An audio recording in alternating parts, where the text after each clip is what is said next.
perguntas pro Matheus que algumas pessoas também têm curiosidade de saber, inclusive eu. E a gente quer muito saber, Matheus, de você, como que foi largar essa vida que você tinha antes de ter um compromisso sério com Deus, de festa, de aquela coisa de estar na adolescência, entrar nessa vida de sair, de querer achar que é dono do mundo e querer conhecer meninas e conhecer pessoas e realmente decidir seguir o chamado, seguir esse ministério que Deus já tinha colocado no seu coração. Acho que a pergunta ela se responde quando você decidiu. Okay.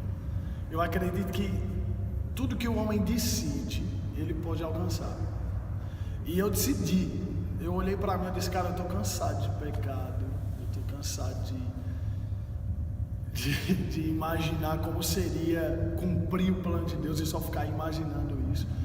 E aí eu me lembro que num culto lá na sede, em Campina Grande, no Verbo da Vida da sede, estava no culto dos adolescentes, inclusive.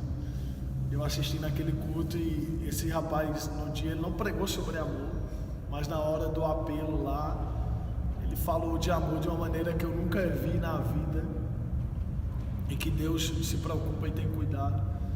Eu disse, cara, eu decido hoje me entregar para o chamado. Eu já era convertido, então eu tinha me convertido, mas quando eu vi ele fazer aquele apelo que era para se converter, eu pude ver, eu disse, cara, realmente eu preciso me entregar para o chamado, né? E aí eu tomei uma decisão. Não vieram as vontades de fazer as outras coisas? Mentira, claro que vieram. As vontades permaneceram, elas permanecem até hoje. Só que a facilidade de vencer essas coisas pela vida no Espírito se tornou muito maior. Então hoje eu não tenho dificuldade, continuo lutando contra outras coisas, mas vamos dizer que são outros níveis, né? A gente não continua mais naquela... Antigamente a gente lutava para não mentir, para não roubar, essas coisas, sabe? Tipo, fofoquinha, essas coisas já passamos disso aí, esse nível aí já era, esquece isso aí. Então eu costumo dizer que quanto mais você se entrega, você toma uma decisão de vencer em Deus, você vai vencendo essas coisas e aí você vai enfrentando outras coisas, né? Mas existe uma capacidade dentro de você para vencer isso. Então eu decidi, eu disse para mim mesmo, eu não quero mais isso, eu decidi viver para o Senhor. E aí foi nesse período de decisão, onde esse período de transição foi até rápido, porque quando eu decidi no coração, em 6 meses eu já tinha sido convidado para ministrar. Então foi bem louco, assim, pá, tipo, cara, como é que pode? Mas porque eu tinha tomado uma decisão no coração, né? Então, se você quer, como é que eu faço para largar o que eu estou vivendo? Cara, eu estou preso nisso, estou preso naquilo.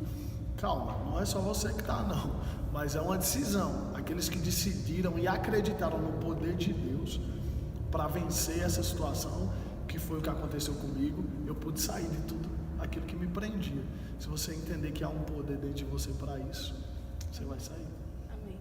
E a gente também quer saber, Matheus, como foi essa descoberta de qual era realmente o seu ministério, qual era o seu chamado, em que você ia acabar se movendo dentro disso?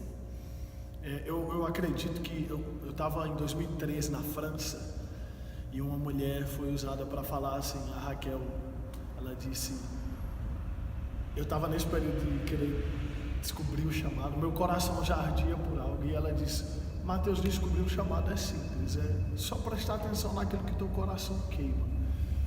Aquilo que teu coração queima, aquilo que teu coração te direciona. Eu não falo o desejo, eu falo o coração, aquilo que você vê e você percebe que, cara, isso me incomoda como acima de qualquer outra coisa. Foi prestando atenção nesse comentário, nessa palavra que ela lançou, que eu comecei a prestar atenção naquilo que queimava dentro do meu coração. Prestando atenção naquilo, eu comecei a orar sobre aquilo. Depois de orar sobre aquilo, aí vem as profecias e as confirmações de Deus. Só que o chamado, ele não é aceito só por você. As pessoas começam a reconhecer o chamado. Né? É como as pessoas se perguntam, cara, como é que eu vou saber que sou pastor? As pessoas começam a perceber isso em você, né?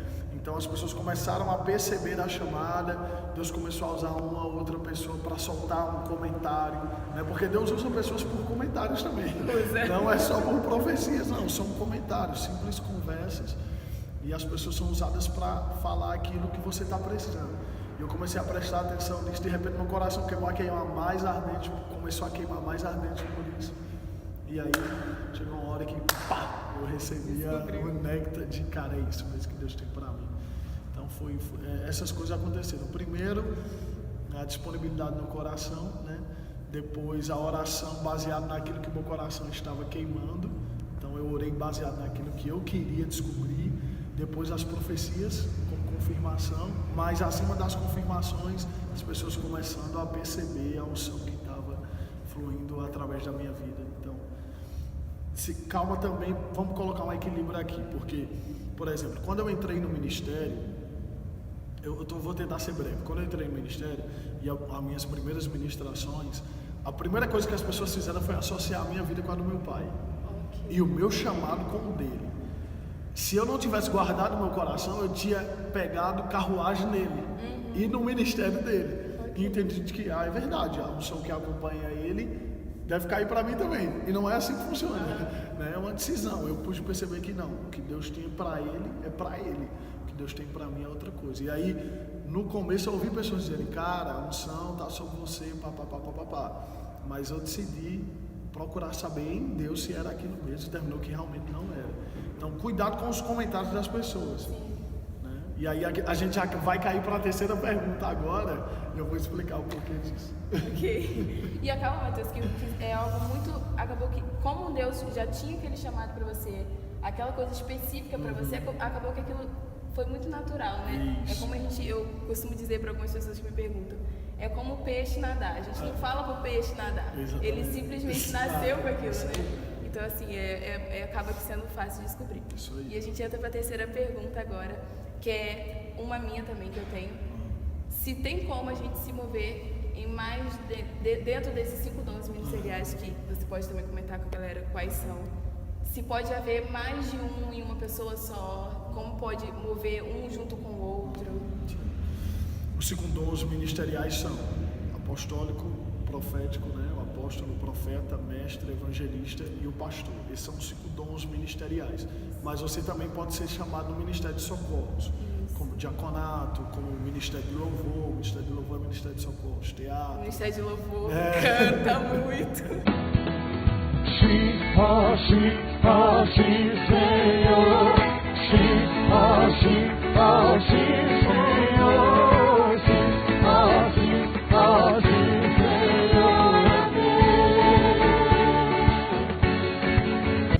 Teatro, enfim, isso aí são os ministérios de socorro. Mas como a gente está falando dos 5 dons, se você tiver chamado nos 5 dons ministeriais, você tem um chamado. Você não pode ter mais de um chamado, você tem um chamado. Mas você pode operar em mais de um dom. Okay. Entendeu? Então, por exemplo, não significa dizer porque você profetizou, você é um profeta. Esquece. Eu tenho me frustrado, na verdade, ficar triste com algumas coisas que eu vejo na igreja, de a unção começa a se mover e as pessoas começam a profetizar para outra, e é profetado lá, profetado do outro. Cara, cuidado com isso, é muito sério. E tá todo mundo achando que é profeta porque um dia foi usado para falar uma palavra de Deus para alguém. Cara, não é porque você profetizou que você é um profeta, esquece isso, né? Não é porque um dia Deus te usou e você pregou a palavra de tal maneira que 20 pessoas aceitaram Jesus que você é um evangelista. Então é diferente. Mas, por exemplo, o dom apostólico, a gente costuma dizer que o dom apostólico é como esse dedo aqui, que ele consegue alcançar todos, ó.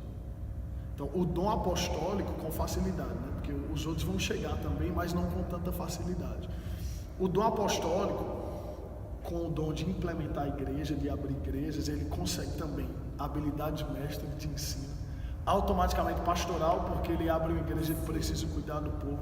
Deus usa muito ele na área profética e também na área de amor, de cuidar das pessoas, que caem na questão do evangelista. Então, existe a capacidade de você ter um chamado que é normal, é o que a gente espera, né? Então, se você tem um chamado, não se prenda só a ele. Eu sou mestre, significa que eu nunca vou profetizar. Mentira, você é mestre. Vai ter um dia que Deus pode te pegar debaixo de uma unção profética e você fluir no dom profético. Então, acho que ficou bem claro para vocês isso aí, né? Você pode fluir mais de um dom, mas o seu chamado é um só. Então você tem um chamado, mas você pode operar em vários dons. E aí cabe a tua sensibilidade a Deus e ao ambiente que você estiver para perceber que esse ambiente é um ambiente de ensino. Essa é uma hora que eu percebo a unção profética sobre a minha vida. E não se intitular algo baseado naquilo que você fez. A gente tem que ter esse cuidado. Mas a gente também queria saber uma pergunta que você ainda não esperava por ela. Gastar, eu gosto muito de falar isso, gastar o tempo, que eu falo que gastar entre aspas, é aproveitar esse tempo com Deus. Quantas horas você tem durante o dia pra galera, pra começar a ter? Porque a gente fala, pastor, alguém fala, não, eu oro 3 horas por dia e a pessoa não consegue nem orar 3, ela se condena por isso. Como que foi essa caminhada até chegar onde você está hoje, nesse nível espiritual, que eu sei que ainda tem muito mais? Isso é muito bom essa pergunta mesmo. Eu acredito que até Deus te direcionou para isso, porque a gente tem visto muitos jovens se mutilar, literalmente, por causa disso. Porque, cara, eu escuto pessoas jovens falarem 2, 3 horas de oração, 4 horas de oração, e eu não consigo orar 30 minutos em línguas. É um processo. Só que você não pode pular as etapas do processo. Eu sei que quando a gente se converte, existe um fogo que queima, que é diferente, e aquilo parece que você pode orar 10 horas seguidas. E aí você começa a orar, dá 10 minutos, você cansa. E você diz, meu Deus, para onde foi esse fogo? O fogo continua aí. Só que a tua carne, ela precisa ser vencida todos os dias. E a maior dificuldade da carne é ser disciplinada. E onde o homem mais erra é em não disciplinar a carne. Quando eu comecei a orar e eu percebia que conseguia orar, eu estabeleci um tempo definitivo. Eu vou orar 30 minutos por dia. Então eu estabeleci esse tempo. Tinha dias que eu tinha vontade de passar o tempo, mas eu não passava. Que eu sentia força para orar mais de 30 minutos, mas eu não orava. E tinha dias que com 10 minutos eu queria parar de orar, mas eu sustentei até os 30 minutos. Foi nesse período onde eu comecei a perceber que, sendo fiel nessas coisas, Deus começou a queimar mais no meu coração. Onde Deus disse, é hora de aumentar o tempo. E nunca foi sobre tempo, e sim sobre a intenção do coração. Esses dias eu comentei algo contigo, a gente saiu e eu comentei para ela, eu disse, às vezes as pessoas têm orado para se encher de Deus só para pregar. É a oportunidade de pregar, eu vou me encher. Óbvio que você vai fazer isso, mas isso é a tua vida. Isso deve ser contínuo, né? E se isso não estiver acontecendo naturalmente, rotineiramente, isso vai te esfriar espiritualmente.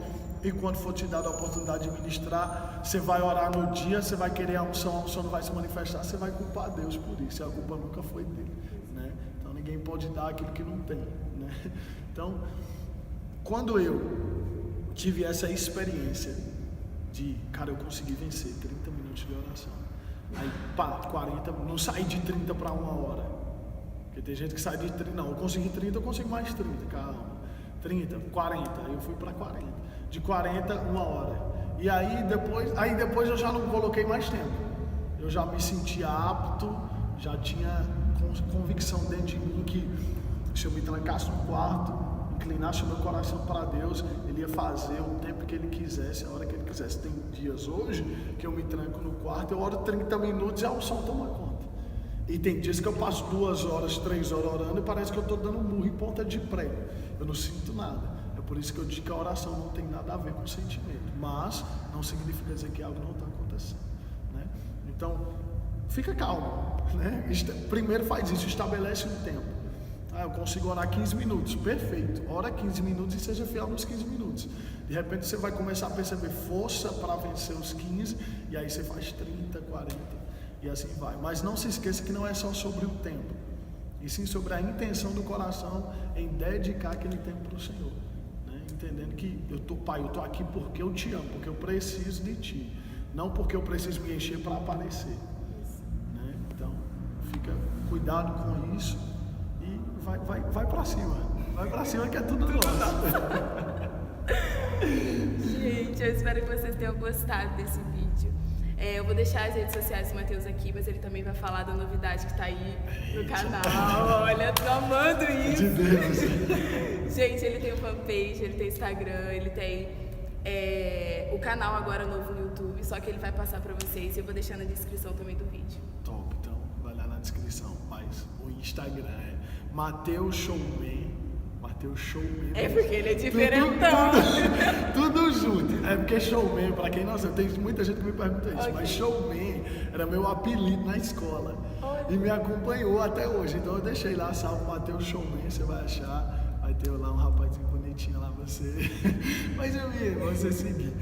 No Face eu tô com o Matheus Emanuel. Então, Matheus Emanuel, se você já tem a Letícia, é mais fácil, vai ter amigos em comum lá. E a page no Face é Matheus Emanuel Ministry. Então você vai lá, Matheus Emanuel Ministry, e vai ter a minha página lá. Você curte, dá um like, compartilha também. Faz isso por nós, né? Porque a intenção é divulgar o reino. Então lá tem material de ministração, tem áudio louvor, tem frases inspiradas por Deus e é isso aí. E o canal. É a novidade. Eu já esqueci o canal, né? Que acaba de se iniciar, a gente já está com acho que 5, 6 inscritos, começou agora mesmo. Então, convido você a se inscrever no nosso canal do YouTube, já estamos começando bem aí e vamos para cima. Tá lá também como Matheus Emanuel Ministry. Só que se você colocar Matheus Emanuel no YouTube, não acha o canal. Você precisa do link. E no meu Instagram tem lá o link. Então você só consegue entrar diretamente pelo link no meu canal no YouTube. Se você colocar Matheus Emanuel, não vai aparecer porque o canal não é famoso ainda. Então o YouTube não disponibiliza. Ainda. Promete. Conto contigo para isso. Então, gente, eu vou deixar aqui. A gente se despede do Matheus. Foi um prazer estar aqui em Jundiaí esse tempo com vocês. Ixi, foi bom glorioso demais. A conferência que eu fui acompanhar o Matheus com a galera foi poderoso. Amém. Deus tem feito grandes coisas. E eu oro mesmo para que Deus continue abençoando sua vida. Amém. Tanto com essa voz aí, que eu gosto de brincar com ele para ele me dar 30% só. Canta muito. Mas eu creio muito naquilo que Deus tem para sua vida. Ontem mesmo você recebeu um pouco mais daquilo, né? A gente sabe o que aconteceu no culto ontem. Foi muito bom. E é um prazer mesmo, tá? Estar com você aqui, poder compartilhar um pouco da sua vida com a galera que alguns já queriam conhecer mesmo. E eu fico muito feliz por ter aceitado. Amém. Obrigado, eu agradeço o convite de verdade. A vontade, porque a vontade dela de fazer o vídeo era tanto que eu quero fazer esse vídeo também. Me incentivou. Então, obrigado pelo carinho, pela atenção. Desde que eu conheci você tem sido muito cuidadosa e procurado estar sempre sabendo da família. Isso é sempre muito importante, né? Então eu amo isso, amo sua família. Obrigado mais uma vez pelo convite. Obrigado a vocês que vão assistir. Não esquece de curtir e compartilhar o canal dela também. Isso, é de tá? Deus. É de Deus, então tamo junto nessa. Amo vocês. Tudo nosso. Beijo, galera. Tamo junto. É nóis. Meu Deus.